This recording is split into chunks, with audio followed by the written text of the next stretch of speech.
Ladies and gentlemen, we are now one step closer to my dream matchup of the Islanders and Rangers in the second round. But we have a couple of hurdles to get through first.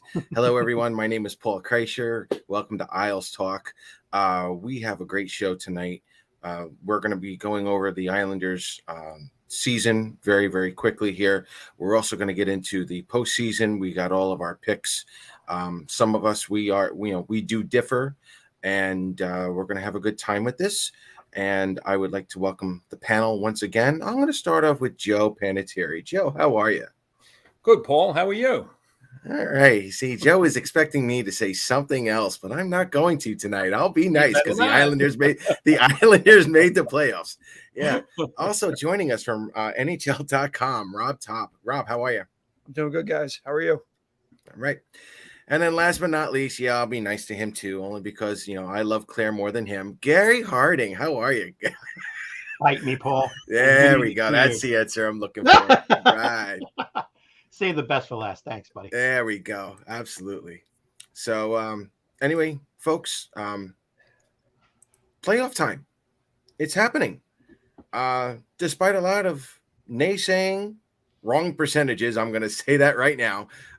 Wrong percentages from quite a few people. The Islanders are in it. They were never really out of it. They finished with 93 points. They scored 240 goals. We mentioned some of that statistics earlier on. But gentlemen, 93 points. Is that really acceptable for you guys? Are you happy with that? Joe, give me your thoughts. Should this have been a better squad than what they are right now? Well, we said in the beginning of the year that 98 points to, I think, 102 we expected from them. Yeah. Look, it was a little bit of a letdown, but, you lost one of your best players down the stretch. I mean, the team picked up for him. But, no, I expected at least 98 points. So, to me, yeah, it was a bit of a letdown. I expected more. Gary, yourself? Pretty much on the same thought. Thank goodness that the team responded, after Barzey's injury. It wasn't the way we hoped it would be, I think. But, like you said, the most important thing is you get to the dance, you're there, and you're 0-0 now. Nobody's got an advantage. Just, play every game like it's the last game, and, we'll see how it goes. Rob? I think there could have been a couple more points that the team could have secured. Look, they're a playoff team. They earned their way there. There's no doubt about that. Everyone rallied around once Barzell went down, like Gary said. And I put out the stat after the Washington game that they had given up 26. It was 26 points that they gave up against non-playoff teams and against technically bad teams this year. And they could have been a totally different team. It could have been a totally different situation this year. But, who knows what it's the NHL. Anything could happen. And, now we're going to see if that's what's going to happen with this team. So it should be fun. It should be fun to see starting Monday. And, moving on with that, Gary, I know you brought this up with Matthew Barzal. And Joe and I had talked about this before. We're going to get into the defensive points and what the Islanders do when the defense actually starts scoring, along with the forwards. But do you feel Matthew Barzal is better fit for center or wing? And if he's still fit for center, do you feel that he has too much puck possession, or is he not a two-way centerman? Give me your thoughts on Matt Barzal, whether he's better off at the wing or the center position. I like him in the wing, to be honest. His face-off numbers are okay. They're not great. They're not super, but they're okay. But it just goes back to looking at and reviewing the magic that Bo and Barzey seemed to have in those few games that they played with each other. And the comments that Bo made, he could not wait to play with Matt Barzal on his wing. On his line, and you saw the instant chemistry that came about. The power play was better, than it was all year when they were playing together. I like their comfortability. Sometimes you have to sacrifice something to make something better. And I really hope that, that chemistry gets rekindled quickly, because the way you think about it, we didn't have Barzell for 2+ months. And to me, it's like almost like having a trade come post-trade deadline. You got a trade coming right before the playoffs start. So your team instantly gets that chemistry, instantly gets that little mojo going. And that's just a spark that a team could need to make a run. And there's no Romanov yet. Romanov is going to be coming around at some point in that first round, hopefully. So you're getting two good players coming in against Carolina. So Romanov? Go for it, Rob. I was going to bring in. I know we're not supposed to speculate. I do think he has a concussion. I really do. Fair enough. I think in that Tampa game, watching that replay a couple of times, people could say it might have been a shoulder. If you watch specifically, his head hits the ice when Corey Perry takes him down. And yeah, he played that third period after, after he got taken to the locker room. We haven't seen him since. And I think, you don't want to think that, but it's almost a little bit obvious now that it might be a concussion. That's just my thought on the whole Romanov situation. So I don't think we're actually going to see him for the first round. That's just me speaking. Fair enough. Yeah, and we've had, and Mr. Japspan brings up an excellent point. We've had a lot of concussions this year, gentlemen. Yeah. From a lot of players. And again, that's going to take away from this point total. Oliver Wahlstrom with his knee, but Adam Pelech in the head. I believe Cal Clutterbuck also got another concussion. Now you got Romanov. All of this has taken a lot of effect on, the point total, for this season. So, there were a lot of factors, there were a lot of injuries, but gentlemen, I got to tell you, Bridgeport doesn't make the playoffs this year, but if it wasn't for Bridgeport, the Islanders aren't making the playoffs. You've got Hudson Fasching, you've got Samuel Bolduc, you've got Simon Holmstrom. They all came in. Everyone, even Tyler, even Parker Wotherspoon comes in, plays a clean game. We weren't expecting offense, but they all fit the system. And, kudos for this entire organization for keeping their game real here. Go ahead, Rob. No, it might be forgotten that you forgot Arnaud Durando. He played a couple of games up here and was very noticeable. They don't win that first. They don't come back in that first Pittsburgh game without him. So everyone played a small piece from Bridgeport. Bolduc, he scored. I believe it was against Seattle. He scored his first NHL goal. That game, I think that made it. The Islanders were off and running that night. You mentioned Hudson Fasching, who I feel is the best success story of the season for the entire team. No question whatsoever. He's been fantastic. Does everything you want from a guy who's battling to have his spot. And look, Holmstrom, I think that he's still evolving. He's got a lot to learn, but he saw some signs this year. It's just he's got to find that consistently. Yep, absolutely. So. Folks, we're just going to run through the numbers here. And I know, a lot of people were saying, can I say go ahead. Yeah, I was going to say, you guys can interrupt me anytime you want. Go ahead. About Barzell. Sure. Wouldn't you love to have the Ray Ferraro effect of 93? I can't wait. With Barzell coming back rested like Ray Ferraro did, I think off that broken leg, he missed 50 games. He went nuts. He single-handedly destroyed Washington. Yes, single-handedly. I would love to see him go crazy. Now I'm old. Damn it. I wasn't born. I was 1 year away. You missed it. No, you that was Ray Ferraro was a man on a mission. He was a man on a mission, let me tell you. Yeah. And when Turgeon went down, Ferraro just took everything over. Him and they all did. Him, Thomas, Kasparaitis, Pilon, Thomas. Yeah, they all wrecked us. They all wrecked Pittsburgh. So, at any point, gentlemen, if you want to add a point, just interrupt me. We'll go from there. The Islanders, at the beginning of the season, they were two big numbers that the Islanders needed to get. And this is going to be interesting for all of you. The Islanders needed from me was roughly 242 goals, 240.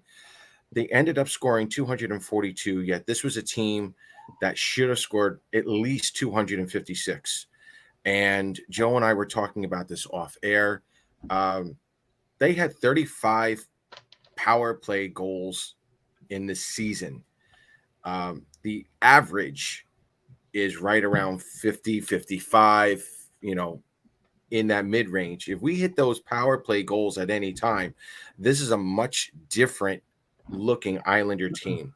But having said that, the key factor for me was the defense and the goaltending, and 217 was that key number.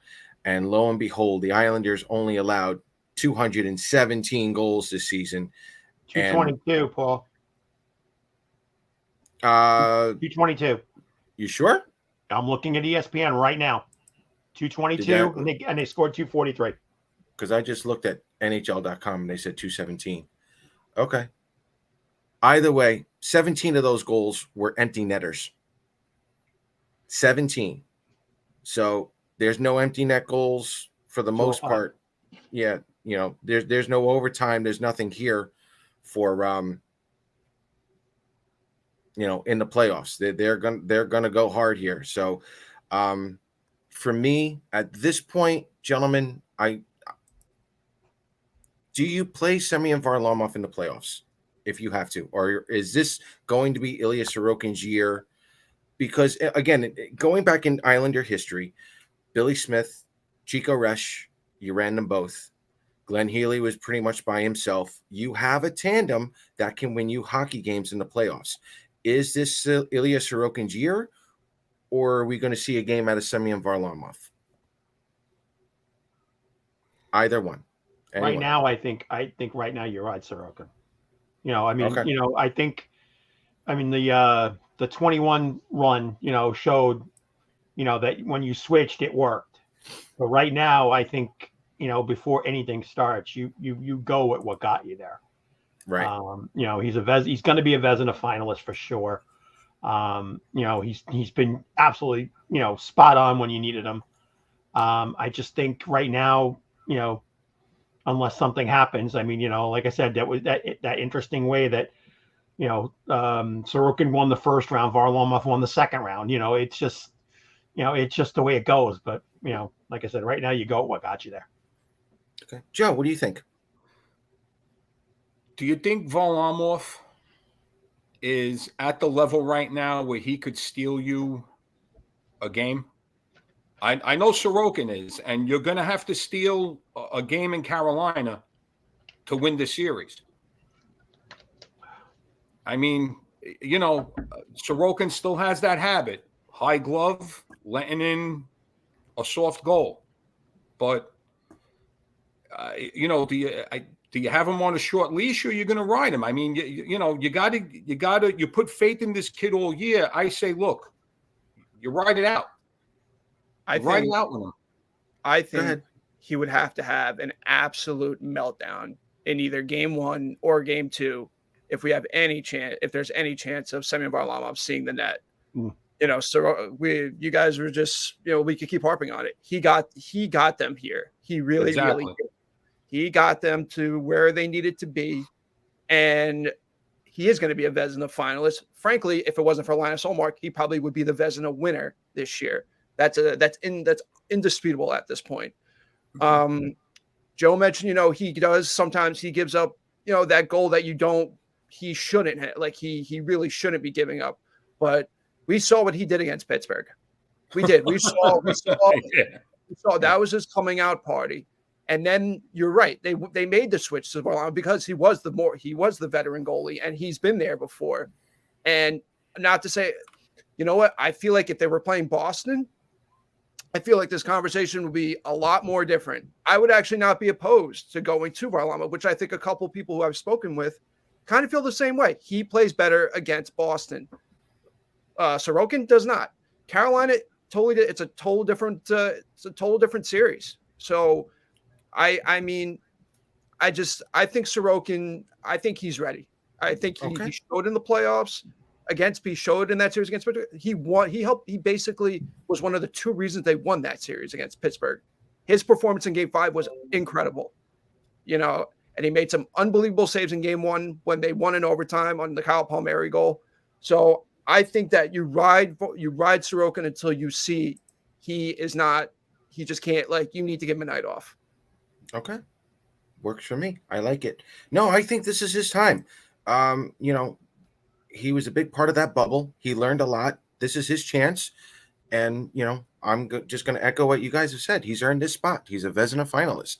Let's see what he can do in the playoffs now. So I'm all for it. So the Islanders were in a little bit of a skid midway through the season. They were just basically playing 500 hockey. Then we started getting all these injuries and whatnot. And we finally get that trade. Islanders with Bo Horvat. And then they get Pierre involved. And all of a sudden, everyone's running on all the cylinders. And one of these stats that I have been bringing up is the defensive involvement in the offensive side. Defensemen scoring points during the game. It happened last year. It was Barry Trotz's bread and butter. It was Lane Lambert's bread and butter this year. However, we're going to expand on that because not only was Bo Horvat a huge part of that, Brock Nelson is your MVP this year, and we're gonna show you guys why. Before we do that, Joey, we've got about 15 more minutes with you. Do you want to give us your playoff predictions real quick? Okay. Yeah, I'm going to run them down. All right. Okay. Oh boy, here we go. All right, here we go. All right. We're going to start off with Boston and Florida. I have Florida in 6. Toronto versus Tampa. I have the Leafs in 7. Canes and Islanders in 6. Okay. Devils and Rangers, Devils in 6. Out west, Avs and Seattle. I have the Avs in 5. Dallas and Minnesota, Dallas in 6. Vegas versus Winnipeg, Jets in 7. There you go, Randy. And then Edmonton versus the Kings, I have the Oilers in 6. Okay. And I have a feeling Josh Bailey, now the last 3 years in the playoffs, he was in the playoffs. He had 39 points. I have a feeling he's going to come up big in this round.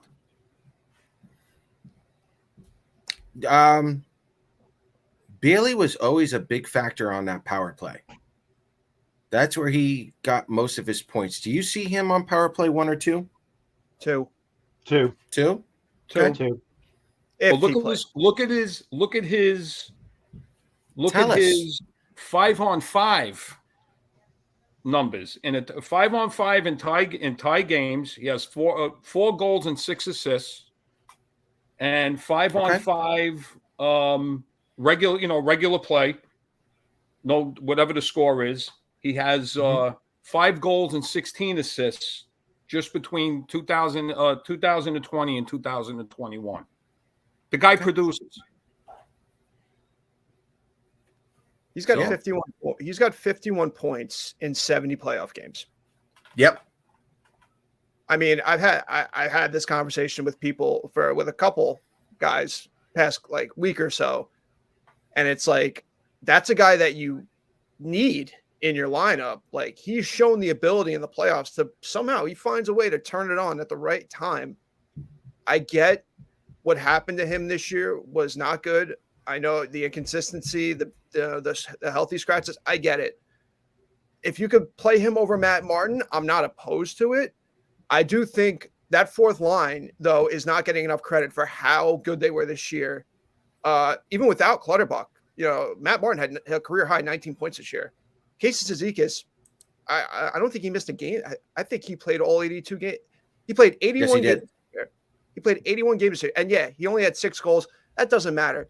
He is night in and night out. He's a workhorse. And that line they contributed at times this year that people don't remember. Yep. But if you could put Bailey on that line, and it's an even more defensive-minded line, and adds at least a little bit more offense, I'm not opposed to it. I'm really not. I I don't know.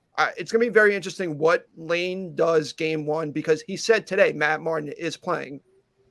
He said he had a maintenance day yesterday, but he said today that he will be playing in game one. So that tells me that Bailey will be the odd man out, because I don't see who else is coming out of the lineup. Well, can you play him as an extra forward and just put him on a power play? You could do that. If you're just using 6 defensemen, you could just have Bailey come in whenever, in case a player needs a rest or whatnot. You can have Bailey on that power play, that second power play. This might sound ridiculous. I don't know why. For some reason, I think that their power play is actually going to do something in this round. I don't know why. I don't know if maybe that last goal that Anders Lee scored gave him a little bit of confidence, but there's it's this odd feeling that their power play was so horrific all year long. And sometimes when you get a second chance at a second season, you make the most of it. So right. I don't know why. I feel like their power play might actually make an impact. And getting Barzal back helps with that, because he'll actually be able to carry the puck in the zone. But I think now, and you saw this a couple of games, I think it was in the Philadelphia game and the Tampa Bay game, they were trying to set up Bo Horvat as the shooter. I noticed that right off the bat. Once, whatever power play units they had, they were trying to set up Bo. That's going to be the game plan now, I think, going forward. And I think Barzal is going to be the guy who he's going to be the one who feeds him. They're going to want him to be the playmaker and get him the puck. So I think their power play has a chance to actually do something to make an impact. So we'll see. I would love to see the numbers were on the power play before Barzal got hurt.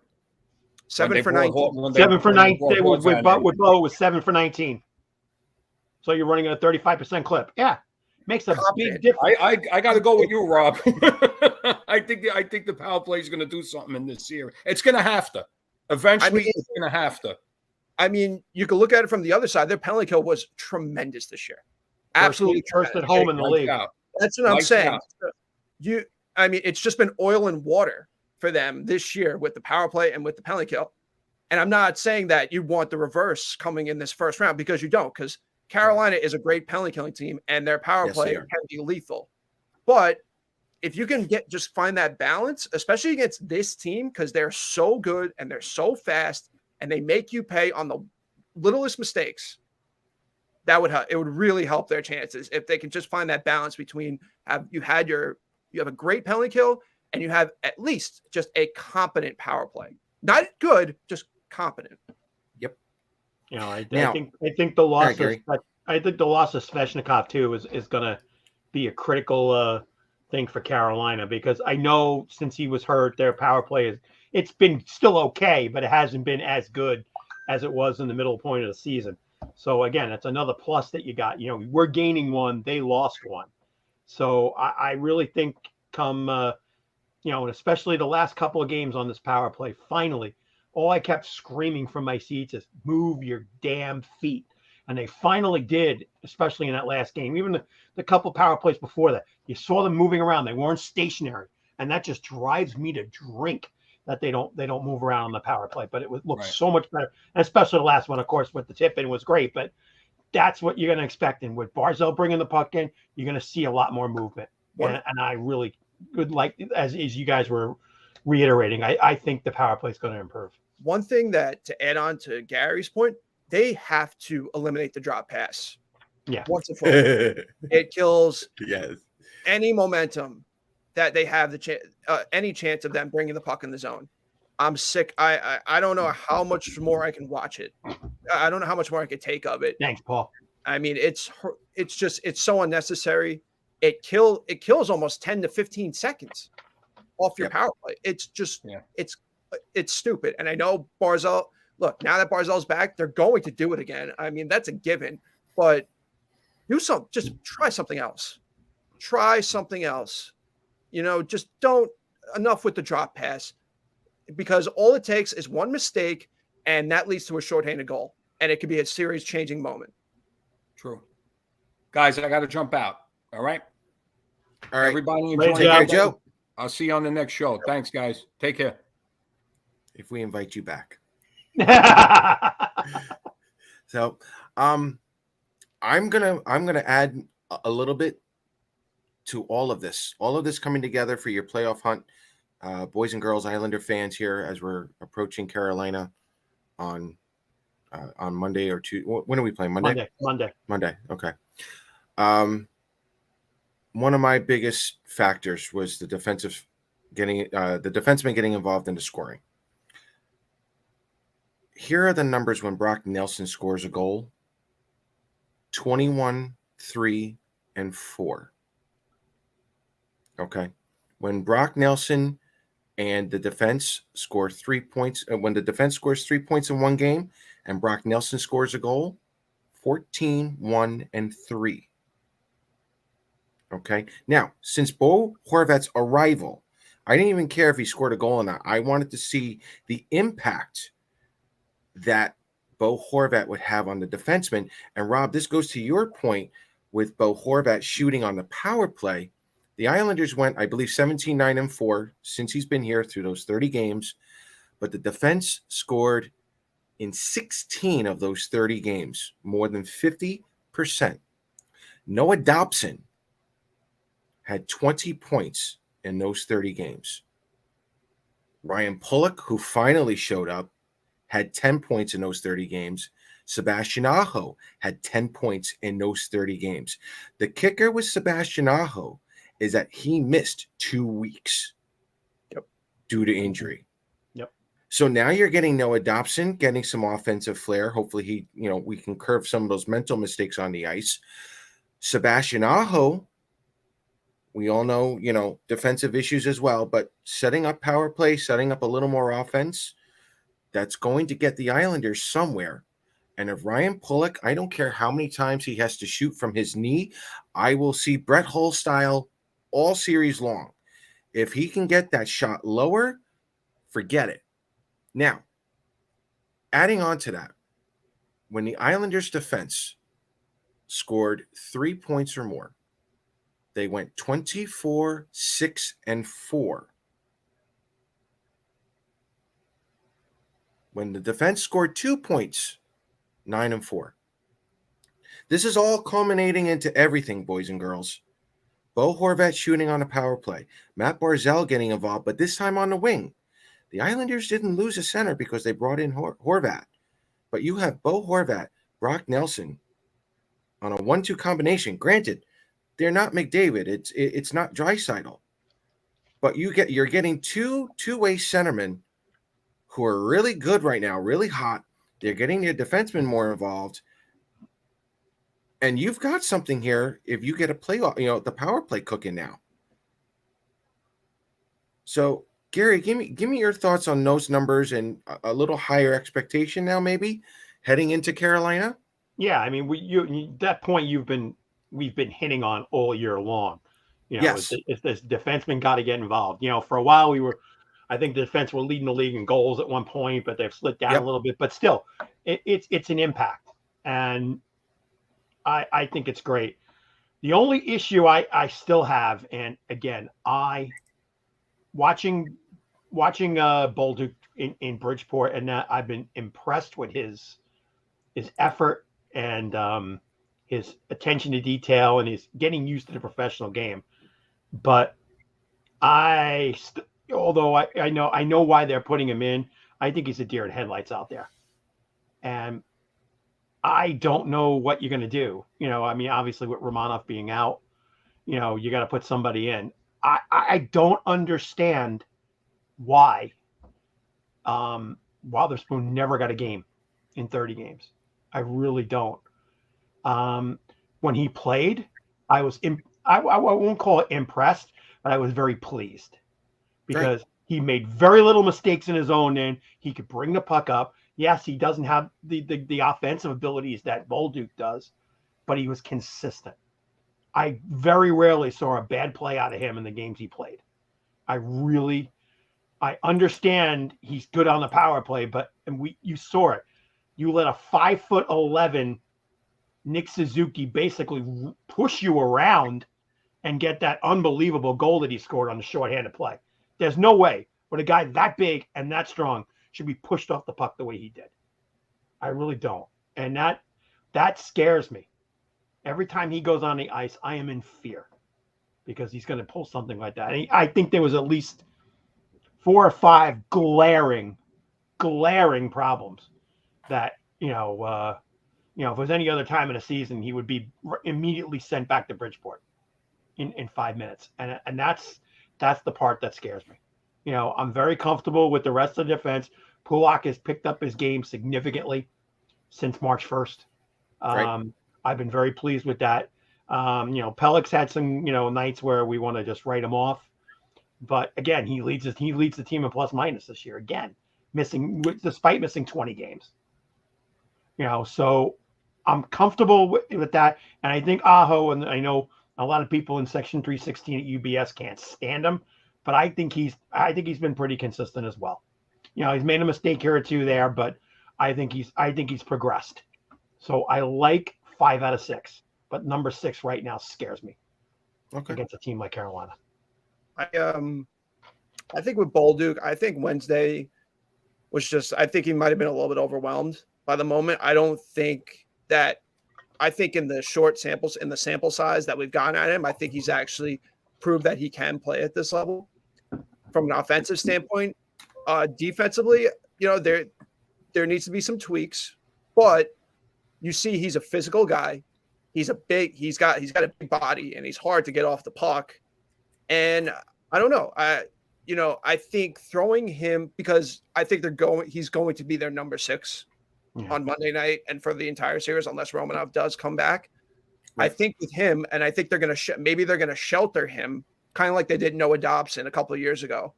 Thank you. I don't think that's the worst thing. No. But the thing I see with Bolduc is he's the kind of guy you throw into, you're throwing him into the fire, and you're going to see what you have in him. And I think that's actually it might be the best thing. Forget the last couple of regular season games. Let's throw those out the window. This is Stanley Cup playoffs, and being a rookie defenseman, could he make that game-changing mistake? Sure, but at least he'll be in that. At least he'll have that moment to learn from. So I think this will absolutely be a learning experience for him. But I wouldn't just write him off yet that he's not going to do something in the series that could also open up a lot of eyes. Rob, I'm going to go back to you for just another minute here. What scares you? What scares you with the Islanders? Like, what are you really nervous to see? Like any kind of miscues or something on the Islanders that you really don't want to see in the playoffs that could be like nagging? I'm just going to get a drink. What I really don't want to see is that I don't want them to. I mean, of course, I believe they're going to get. Carolina's going to get zone time. They are. Yep. They're a puck possession team. What scares me is that if the Islanders just don't stick to their game plan and be physical on them, be physical. That's your game. That's this team's MO, is playing physical, playing tough. And the reason I say that is because I almost get this sense watching Carolina a lot. I feel like they're the kind of team, after a while, they can burn themselves out. I saw it happen a few times this year against the Rangers, against the Devils. A couple of nights where they could be storming you for like about period and a half. Like after about half a game, they're so spent, and then the door, like they're opening up the door for the other team to take over the game. So I feel what the Islanders need to do is, I'm scared that they're going to have trouble keeping Carolina's offense at bay in their own in the defensive zone. And the other thing, they have to be able to clear puck. They got to be able to clear pucks. Yes. They cannot with these. They have to use every single ounce to get pucks. Even if you have to ice it. I don't care. Take every single icing. I don't care. Take as many as you can, but don't get, like, if it's a long shift, do anything you can. Get the puck out of the zone.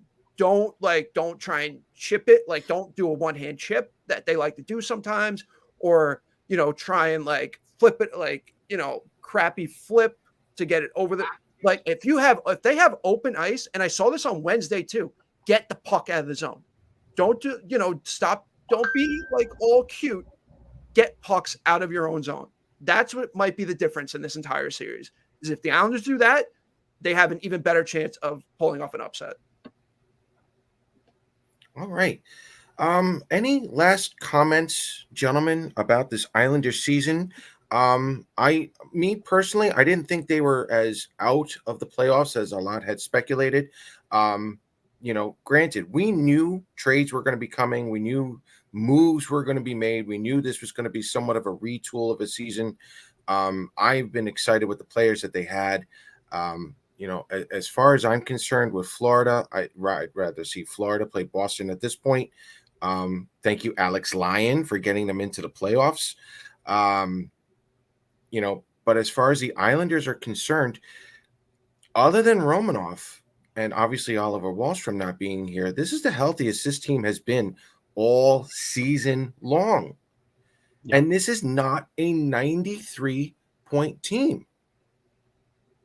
They've been playing at 105-point pace ever since Bo Horvat has come back. And now you're getting Matthew Barzal completely healthy after missing 20 some odd games.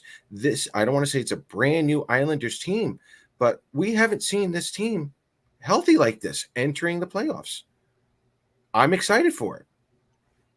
Yeah, definitely. I am too. The things we mentioned it real quick, but I really would like to go into it, is I am just completely over the moon for a guy like Hudson Fasching. Yes. We got him, I knew of him, to be honest, because the kid I've told you about, that came from England and was playing in the Coyote system.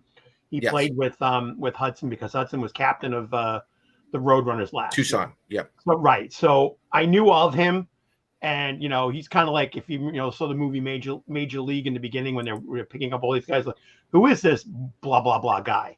And I'm sure a lot of people that didn't know the AHL and know guys around in the minors said, who the heck is Hudson Fasching? And when he came up, everybody's like, oh, was this retread or what have you? But then once he got that first goal, you could see the eyes light up. They were huge. And his play just went on another level. And then putting him on that line with Pajot and Zach Parise was the best thing that could have happened to him, because it got him structure, and it gave him, his confidence is over the moon. And just hearing his interviews and stuff, and he's just like, I don't think he can believe what's going on right now, that it took all this time, 8 years between NHL goals, and a guy that worked his tail off to get where he is. It's one of those feel good stories, and I would just love to see something big happen to him in the playoff round. That's number one. And number two, when we got Zach Parise, and again, Rob, you were probably a teenager or 10 years old when it happened, when Zach got drafted. And, yes. McGuire went crazy. Pierre McGuire went nuts on the draft coverage, yelling at Milbury, like, this is the stupidest thing that's ever happened in the history of the NHL, that you didn't draft this kid. And we get him finally. And I'm like, well, is he, because he was bought out, is he not going to do anything? But a man has played 164 out of 164 games and has the energy of a 20-year-old. Granted, shoo-in again for the second Nystrom Award. That's number one. Number two, again, he just plays like it's going to be his last shift in the league. And you love rooting for guys like him. And for him to come up and get 21 goals this year, hell, I think he'll play next year for $5. That's how much he's been loved. I think he got a renaissance and a love for the game again. And again, you root for guys like that. And I think, those small little stories are always the things I like to see. You got the stars, you got the top players, you got Sorokin going for the Vezina and all that stuff. Those are great stories. But I love those little stories. Those little stories, or those little features about these guys that are doing great things. And again, Hudson's the feel-good story of the year, and it's just unbelievable. Rob, give me your thoughts on the season. My thoughts, there was a lot of highs, and I mean a lot of good highs and a lot of really, really almost bleak.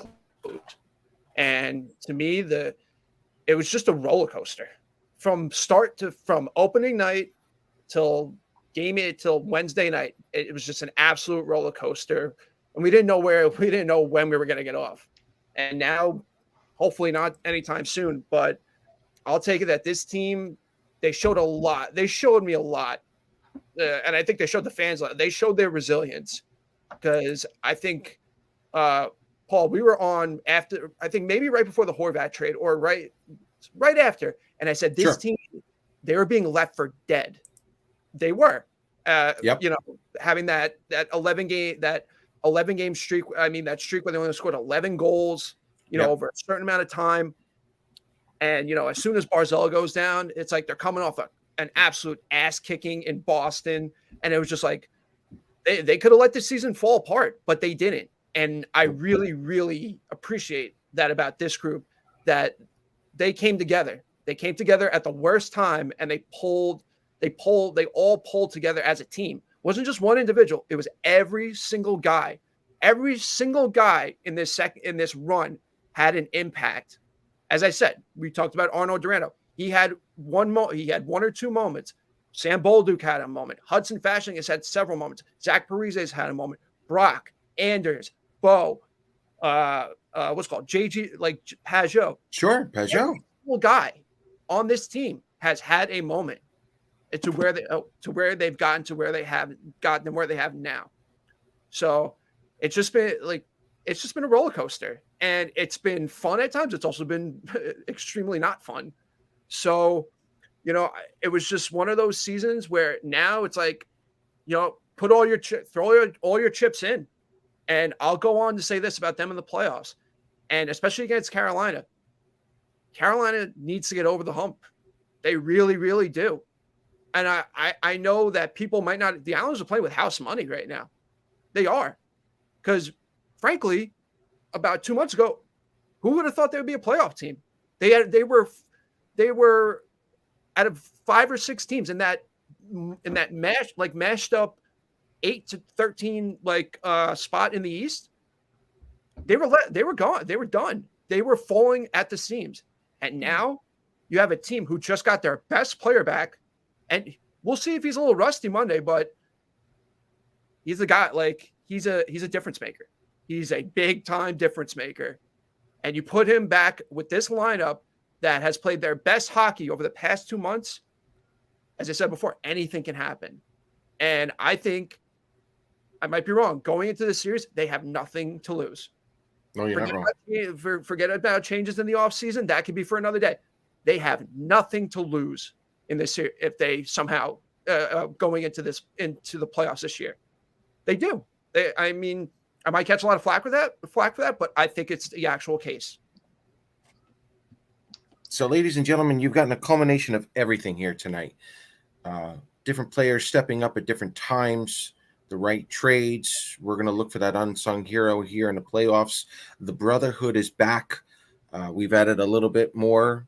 We've said goodbye to a couple of family members, but that brotherhood is still here.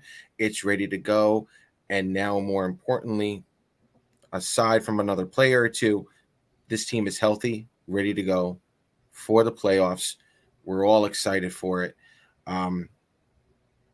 This has been a roller coaster season, but it's over. The regular season is over. It's the first playoff game at UBS Arena, which is going to be at some point a big home ice advantage for the Islanders, because I'll say it again, the fans, they can determine a win or a loss. I was there on Wednesday. They brought it. Yeah. They brought it Wednesday. There was more nervous energy than anything. Yeah. That's okay. I agree. It's not going to be nervous energy now. Yeah. I've been to probably 70. I haven't made all. But at least 70 games at home. And I would say at the 10-minute mark of the third period, the building started to shake like I haven't felt. It really did. There was one stretch where all of a sudden the crowd noise came out, and it was deafening. And I'm like, if this is like this now, can you imagine what Friday night will be like before the start of the game? It's going to be back. It's going to remind me of the Tampa series in 21. Game 6. It's going to be loud. It's going to be crazy. I can't wait. I really can't. Oh, look, they have not beaten Carolina at home since 2018. Since December of 2018. It's a long time, including the playoffs.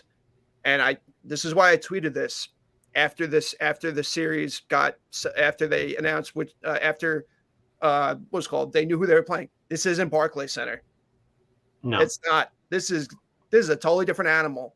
And I know it's a new building, and like Gary was saying, like, it's going to be different come Friday. I'm sad that I won't be there. I'll hopefully be there Sunday, but it's got to play. They got to use the home ice advantage. It's going to be an advantage. You saw it mostly in the second half. The crowds were great. People were starting to buy in that this could be a playoff team, and now they are. So now, let's see it, and let's see them win Let's see them win the series. I'm not predicting they're going to win. I don't do predictions. I hate it.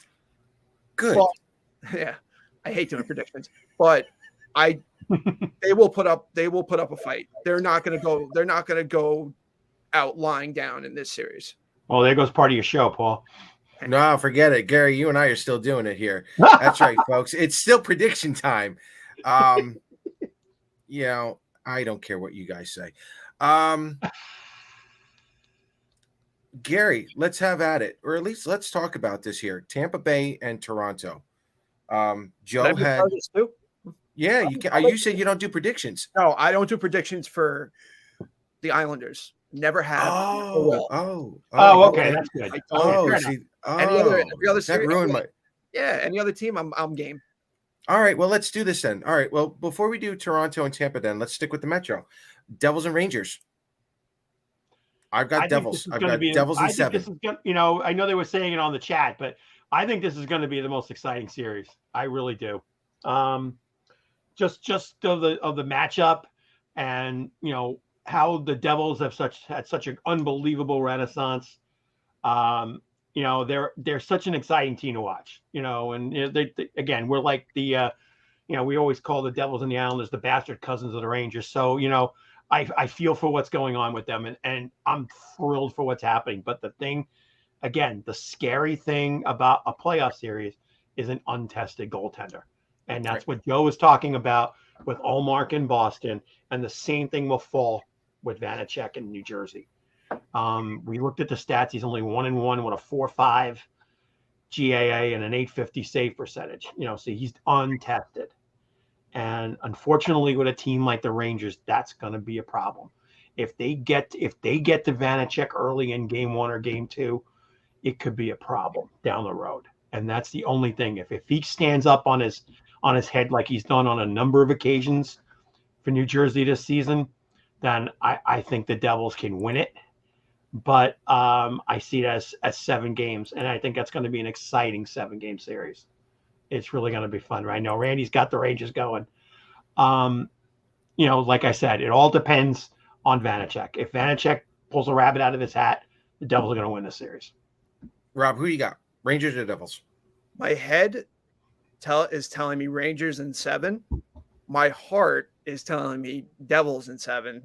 And the reason why, watching the games they played against each other this year were what's called fly by, up and down type of games. I'm really interested to see what the playoffs brings out of these two teams. I know the Rangers were there last year, and they got their chance, and they played tight games. Most of them were tight against Tampa and against Carolina. The Pittsburgh games, it was like a back and forth. With New Jersey, I feel like the inexperience might pop its head up at the wrong time. And as Gary was saying, their goaltending, you got to give it to Shesterkin. He's the better goalie. The thing with the Rangers, and I've always felt that they did not need Patrick Kane. I feel like they might be too top heavy, and I feel like their defense can be had at the wrong time, right time type of thing. Right. So I don't know. I feel like it's going to be an absolute bloodbath, and I can't wait to watch every single second of it. Absolutely. Absolutely. And I feel I'm going to go with the Devils in 7. I don't know why. This is going a guy like Jack Hughes, who should be in the MVP conversation, because I mean, what a year he had. And I feel like this is going, he's tormented the Rangers since he's come into the league. And I wonder why, but Yeah. I'm thinking that this is going to be his coming out party, that they're going to be a force to be reckoned with for a very long time. But I think they do. I think they win in 7. Okay. For those of you who have been watching the show now for quite some time, everyone knows I want that Islander Ranger playoff series. In this case, it would be the second round. It's needed for the longest time. New York needs it. The NHL needs it. Ranger fans, Islander fans, we need it. We need to hate each other, like legit hate each other. It has not happened in decades. But I'm going again with the Devils for now in 7. I think their youth can still outrun the Rangers and what they have. How far will that take the Devils over the long run? We'll find out. But I'm going to go Devils in 7. I'm going to hold off on my excitement. But, selfishly, I'm not rooting for the Rangers to win. The Devils losing wouldn't be so bad either. So especially Paul being as a one-man Islander fan and a sea of Ranger fans in his family. Ranger fans, yeah, and Ranger fans up here in PA too. They all stink. So either than that. All right. So moving on here, let's talk Tampa and Toronto. Tampa in 6. Ooh, attaboy. I also have Tampa in 6. This is not me thinking that the Leafs are not the better team, but that it's Andrei Vasilevsky. This series is going to come down to him. I don't care if Tampa has gotten older. I don't care if they've gotten slower. I don't care how many playoff games they've played. When that guy is in your net, he's the best goalie in the world. And that's the one deciding factor I will continue to go by. And I'm sorry to the Leaf fans, because I know it's been 19 years. It's going to become 20. I see Vasilevsky turning it on just like he always does. And Tampa moving on. Again, not comfortable with Matt Murray or Samsonov, trying to, dodge the demons, if you will. And I think you mean again, Vasilevsky's the best goaltender in the world. There's no, dodge the demon, whatever. But it's just the fact that as good as an offense as you got in Toronto, Vasilevsky's just the key. And again, we say it all along. We've been saying it for years. Goaltending wins playoffs. So that's the way it's going to be. And I just don't see Matt Murray or Ilya Samsonov doing any kind of a, superstar show. I'm going to add a little bit more to this. I do compare the Tampa organization right now to what the Islanders were doing post dynasty. The Islanders, when they lost to Edmonton in '84, then the next year they lost to Philadelphia, who went on to the Stanley Cup Finals, and then they slowly started to regress. Tampa Bay won 2 cups in a row, then lost to the eventual Stanley Cup champions last year in Colorado. And Gary, we've seen this before. There are teams, when you make runs like these, they just pace themselves and they wait until the playoffs. Mm-hmm. To me, I think you're still going to build more credibility to Tampa Bay if they lose to a team like Boston and Boston goes to the Stanley Cup final. I cannot see Tampa losing to Toronto just because it's Toronto's year to get out of the first round.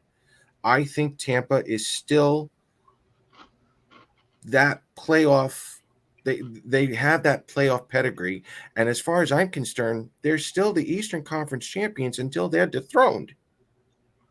So I honestly think Tampa does not care whether they have home ice advantage or not.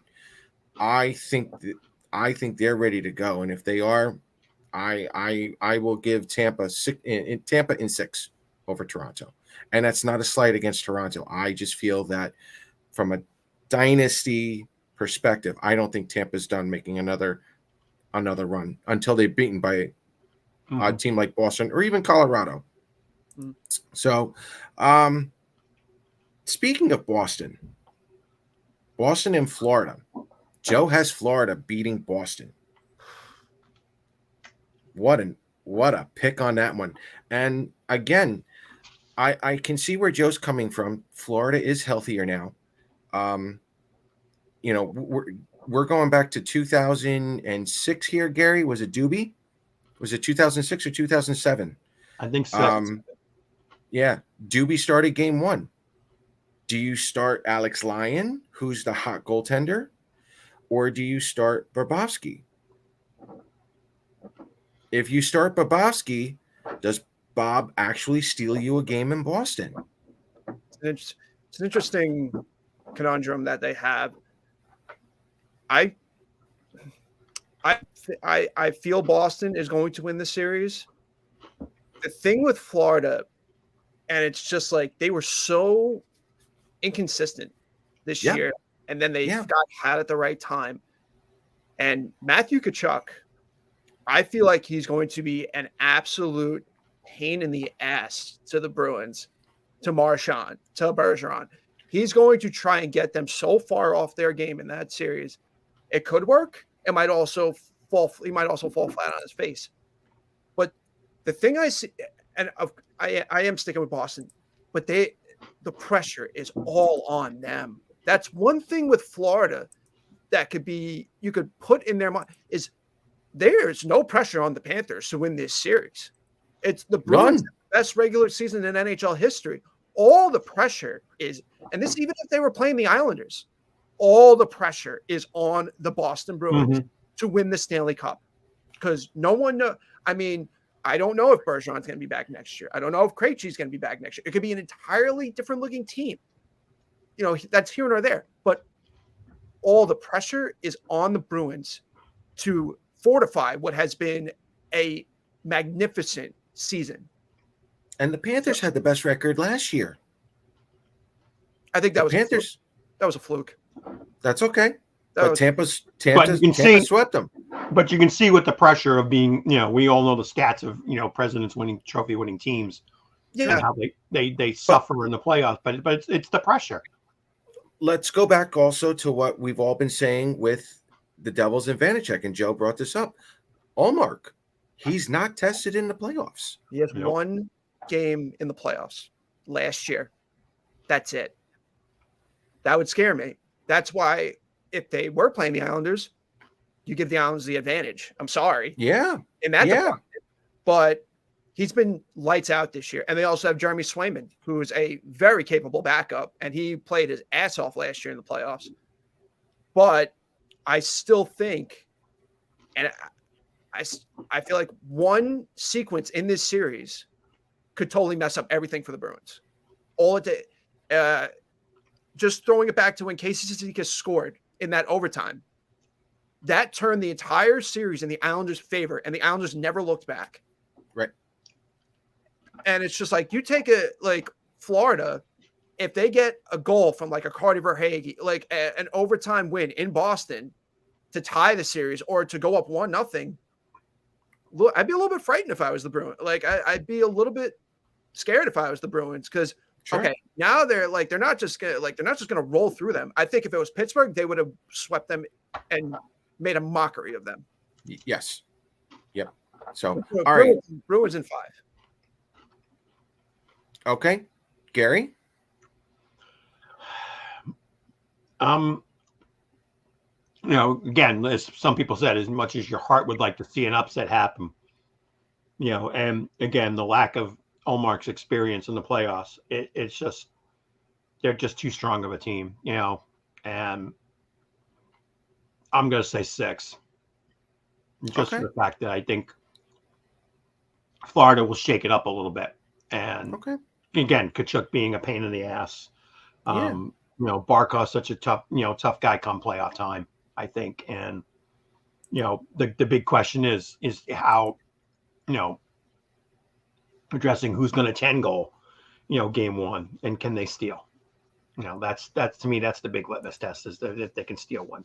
The reason I said 5, as opposed to Gary saying 6, Florida is not going to have a home ice advantage.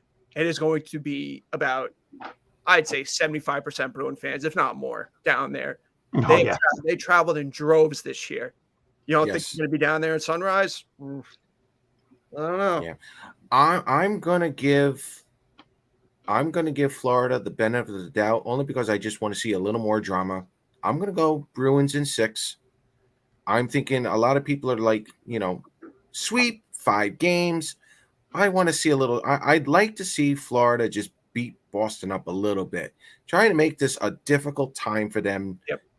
If they're going to lose, make it worth it. You know what I mean? And they're a rare team too. They beat Boston twice.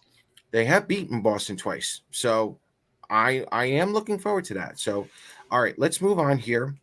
Western Conference, Oilers and LA. Oilers in 7. I don't know who's stopping Connor McDavid. I really don't. To me, he's the greatest athlete on the planet, and he showed it again this year.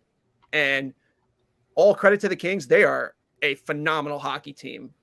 The way just watching them twice against the Islanders, the way they dismantled the Islanders was very impressive to watch. My whole thing is the goaltending for both teams, a little shaky. I don't know. I don't know if I'm trusting Jonas Korpisalo or Phoenix Copley or Stuart Skinner. But just like this is a playoff rematch from last year, which makes it so much more juicy. I love that it's a playoff rematch from last year. And I just think that the Oilers getting Ekholm and having a healthy Draisaitl, like now it's a healthy Draisaitl, and Nugent Hopkins had 100 points this year. They're so much more offensively, like they have so much more offense than the Kings do. But the Kings they're feisty. They got some really good players, and Adrian Kempe, a Trevor Moore, Drew Doughty is still kicking at whatever age he's doing. Sean Durzi, like it's going to be, I feel like, the dark horse series of the first round. I feel like that's going to be probably the best series of the first round. Gary, if you told me to ask me this question 18 games ago, I would have said Oilers in 7. But judging for the way the Oilers ended their season, no, I really don't. I think they're gunning for Bear. They're just, like you said, they're on all cylinders. Draisaitl's back and healthy for the playoff time. Yes, Skinner or Campbell. It's again, goal. It all comes back to goaltending. Goaltending's a scary situation, but the way the Oilers ended this season, I really, truly think they've got a legitimate shot for the whole thing. And I just don't see Korpisalo or Copley stealing anything for him. As great of a season as LA had, I really think there's no match. I say Edmonton in 5. Wow. Okay. I'm gonna go with Edmonton, but I'm gonna be really curious to see how healthy LA is. Because LA, very similar to the Islanders, this is about as healthy as they've been in a while. And they're all coming together. I'm going to give the Oilers in 7,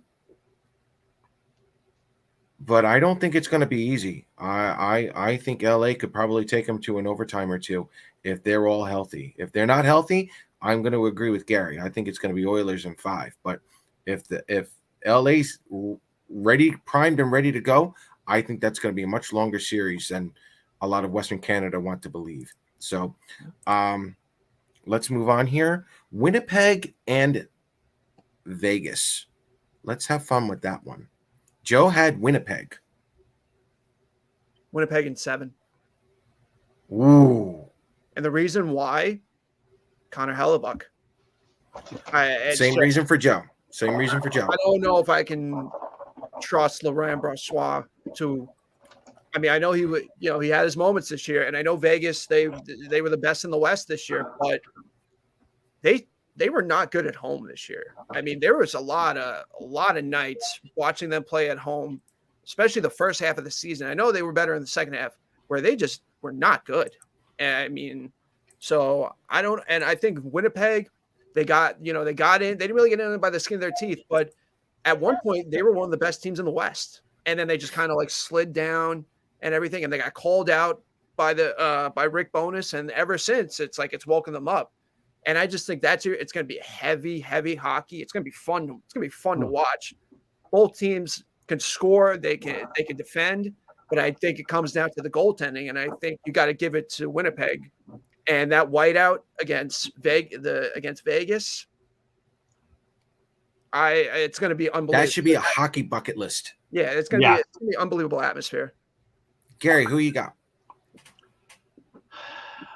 I was originally saying Vegas in 7, but I'm getting convinced the other way. Morrissey had a great season up there. I think they have a pretty much a very underrated defensive core in Winnipeg. And, Scheifele had a bad start and picked up to a 40-goal season. There's some good weapons there. And again, every series has got to be goaltending. Goaltending's a factor. And I'm not comfortable with Brossoit either, and Quick, that. I just don't see it. So you know what? I'm going Winnipeg in 7 too. I'm gonna go against all of you, and I'm sticking to my own guns here. I did not have Winnipeg making the playoffs this year. I thought they were going to be a bubble team, 9, 10, 11, 12. I simply because I haven't really seen a team make the playoffs without a captain. And there was a lot of dysfunction heading into that season. And I love Randy to death, but I'm going to throw the Calgary Flames under the bus. The Calgary Flames should have been in the playoffs. And yes, despite the fact that Winnipeg did very well in the beginning of the season, had the Calgary Flames actually showed up this season, I don't think Winnipeg's making the playoffs at all. Okay. Having said that, I think this is going to be Jack Eichel's coming out party. Jack Eichel has a ton to prove. If there's ever a time for him to show that he's worth all that money, all that hoopla, everything, it is now. I want to see Jack Eichel absolutely take control of that Winnipeg team, take control of Vegas, beat up on Winnipeg. I don't care how many games it takes. I'm going to go Vegas in 7, but I got to see Jack Eichel step up. Jack Eichel steps up, Vegas wins. Love you, Randy. Having said that, moving on to the next one. This might be my favorite under the radar series that we're not going to pay too much attention to, but we should. Dallas Stars and the Minnesota Wild. Wild in 7. Oh, there we go. Yeah, no offense to Dallas. They had a tremendous season. The Minnesota Wild need to finally do something in the playoffs. I mean, they retooled on the fly over the past couple of years. You brought in Kirill Kaprizov. You brought you've got guys. It's now or never for them. I mean, I know their cap situation is still like hell after this year. And look, Dallas, they're built to play in the playoffs. They really are. They showed it last year, even though they lost in 7 to Calgary in the first round.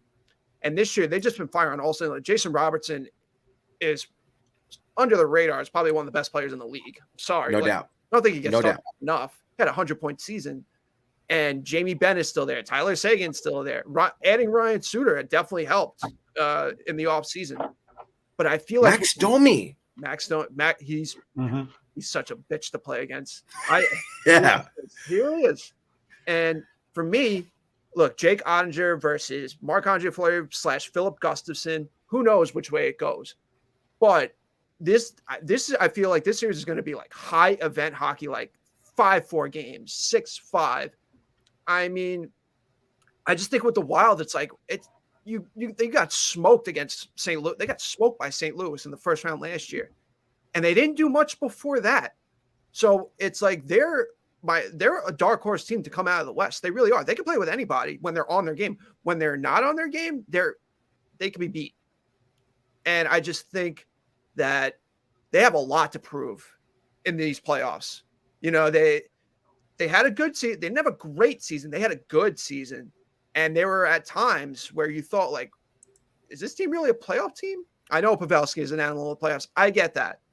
But I think with Minnesota, it's like they got to do something now. It's either like otherwise, it's like you keep making the playoffs and getting bounced in the first round every year. What's the point? Like, you know, either go into a rebuild or anything. So I don't know. I like Minnesota in this series. Gary, are we going to have a little bias towards Dallas this year? Stars in 5. I don't. I don't. Wow. I like Minnesota. I like Minnesota a lot, but yes, I do have a Dallas bias, and I just don't. It's one of those things. It's just in my head. I just don't see it. You could argue that that the Wild, or even the Stars, or even both, are like the Islanders of the West. Yeah, they really are. Sure. Very similar kind of build makeup, and it's like you know what you're going up against, which is going to be defensive style hockey. But throw in a Kirill Kaprizov, which the Islanders don't have. I'm sorry, Matthew Barzal is not that. No, he's not. And they don't have a Jason Robertson. But it's like the makeup of both teams. It's like defense, depth scoring, good middle six, and solidified goalies, solid goaltending. It's like a match made in heaven with those three teams. I've just been so impressed with Ottinger's play this season. That's a big, you know, I know Gustafson's done really well, and you know, sometimes Fleury is out there, sometimes he's in another land, but I'm very comfortable with Ottinger's play. I think this is a time because, you know, you've had Klingberg there for so many years. I think a coming out party for Miro Heiskanen too. He's had a great season. I think it's time for him to do even better. And again, like as you said, I love Jason Robertson because he's done it so quietly. You know, he's such an unassuming guy, and it's like, you know, he's got a 40-something goals. You know, he's got all this ability, but yet he somehow just disappears. You don't see him, and all of a sudden he comes in and just beats you out of nowhere. This could be Rupe Hint. This could be a Rupe Hintz coming out. Yes, party. Exactly. But I like Minnesota. It's not that I have a dislike for him, but I just don't see, with the history that Dallas has had over the last couple of seasons, I just don't see them getting out. You know, not getting out of this round. I really don't. So I'm you know, and I'll bring it up. I think it's going to be an unbelievable Central Final with the other series that's coming in. I'm going to go Dallas as well, but I'm going to go with the other factor, Peter DeBoer. Usually when Peter DeBoer starts his first year with any team that he's been with, talk to the Devils, talk to Vegas, he's taken them to the Stanley Cup Finals.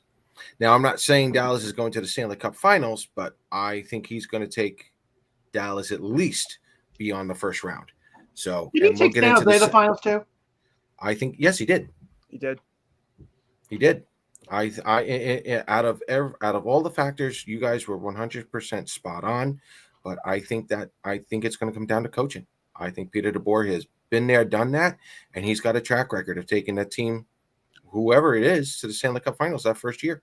I hope he challenges D. Everson to a fight. I hope he does. Good call. I like that. All right. We have one more. Colorado, Seattle.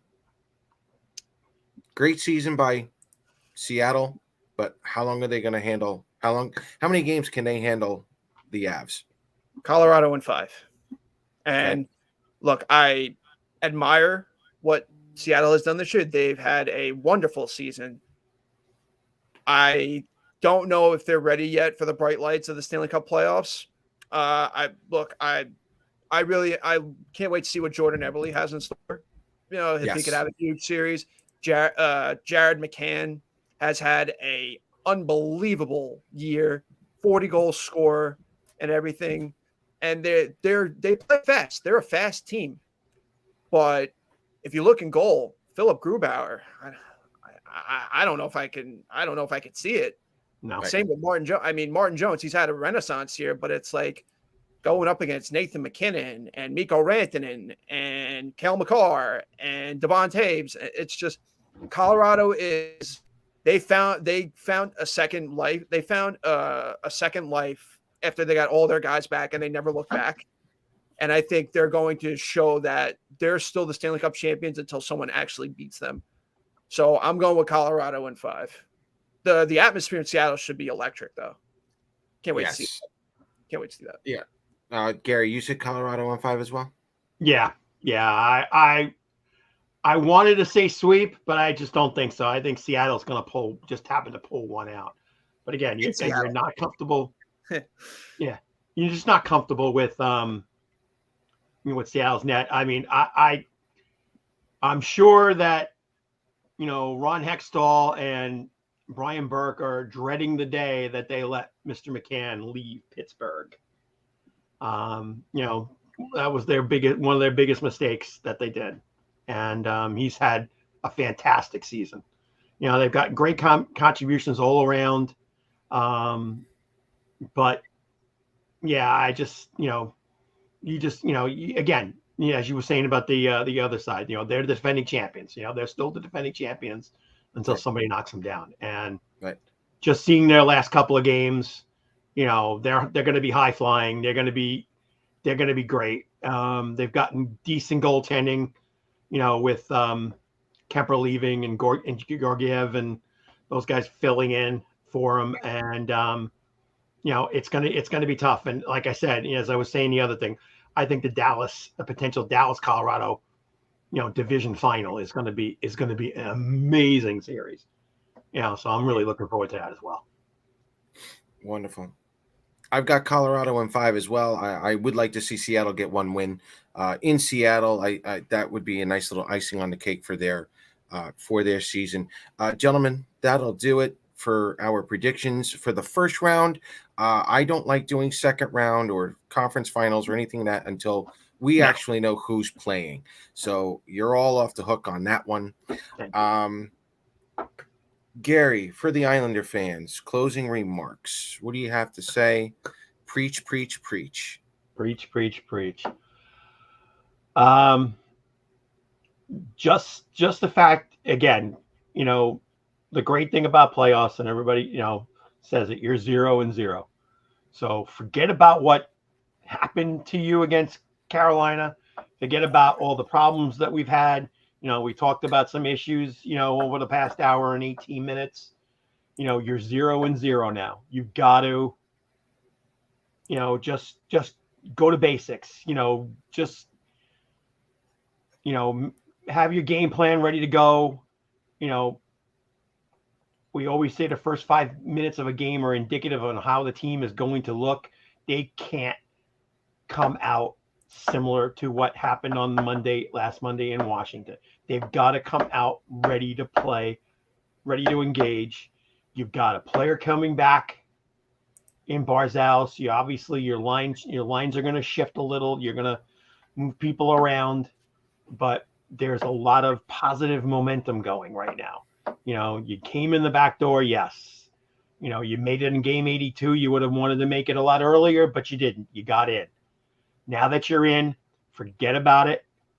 Steal a win out of 2, come back home 1-1 at least, and be ready. If you're going to Friday's game, be ready and bring your plugs because you're going to need them because it's going to be intense. It's going to be loud. It's going to be freaking sane.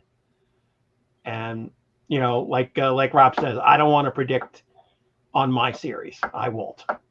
But all I say is just come out with energy, put it out there, get that fourth line starting, get him out there, bruise a little bit, show, hey, we're not going to be a pushover. And, you fans, us fans, we've got to believe, kind of like tapping on that Ted Lasso sign.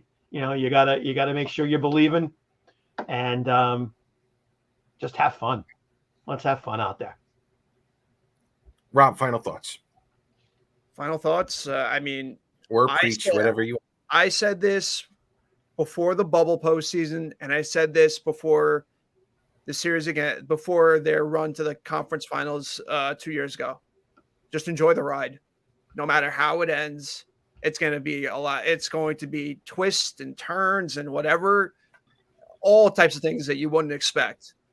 And we didn't know what to expect from this team this year. A lot of people will say they did, but I think they did.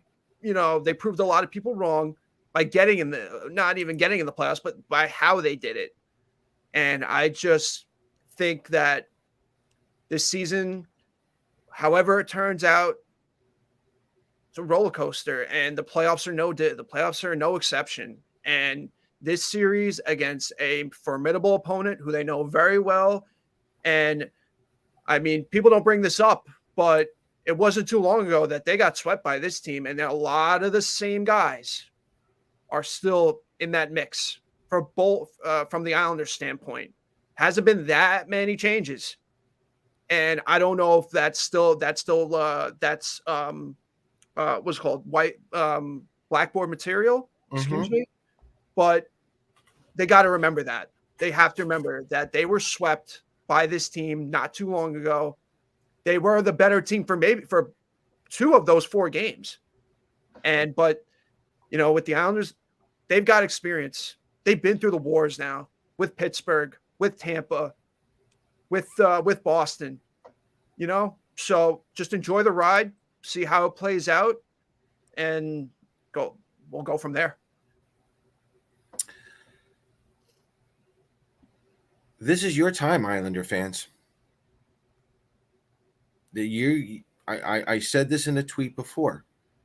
The fans are going to be a determining factor in this series. You've never experienced a playoff game yet at UBS Arena, an official playoff game at UBS Arena. Like Rob said, enjoy this moment. Don't worry about how you got here anymore. You're here. You're in.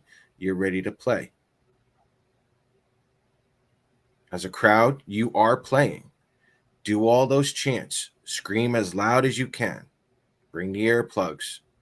Intimidate the Carolina Hurricanes like they've never been intimidated before. This is your time.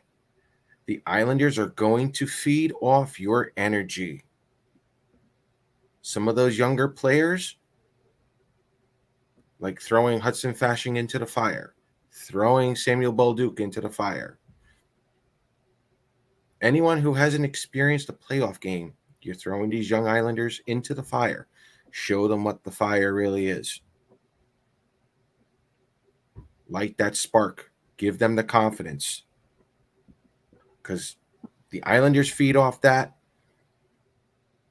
The Islanders know that if, the Islander veterans know they get one game in Carolina, they know what to expect. The next 3 out of 4 games at UBS Arena. Enjoy this ride. Enjoy the next week or two. We'll come back in another week or two when the first round is over. We'll do predictions then. We'll give our thoughts on the series, win or lose, no matter what. But for now, you're here. Enjoy these moments. Enjoy the next couple of weeks. The roller coaster continues. And like all 3 of us, and Joe would agree with us as well, have fun. So let's go Islanders. Folks, you can find us on Isles Talk on Facebook. You can also find us on Twitter at Isles Talk. You can also hit that like and subscribe button, please, on YouTube. We're going to try to get as many subscribers up and as possible. We got some things in the works still. I'm going to be covering the draft as well. I've got a nice little lineup covering the draft for me. We'll get into that later when the playoffs are over. So please hit that like and subscribe on YouTube. Follow us anywhere you follow social media. Gary, thank you for coming on as always. And Rob, if you want to stick with us during the playoffs, bro, let me know and you're in. I'll have to let you know. I'm the grind starts now with me with the NHL, so it's going to be figured a lot of late nights. You got it. Yeah. So, everyone, have a great night. Let's go Islanders, and we'll see you in another week or two when the playoffs are over. Hopefully, it's Carolina who's over, and the Islanders keep going for that second round. So, have a good night, everyone, and we'll see you soon.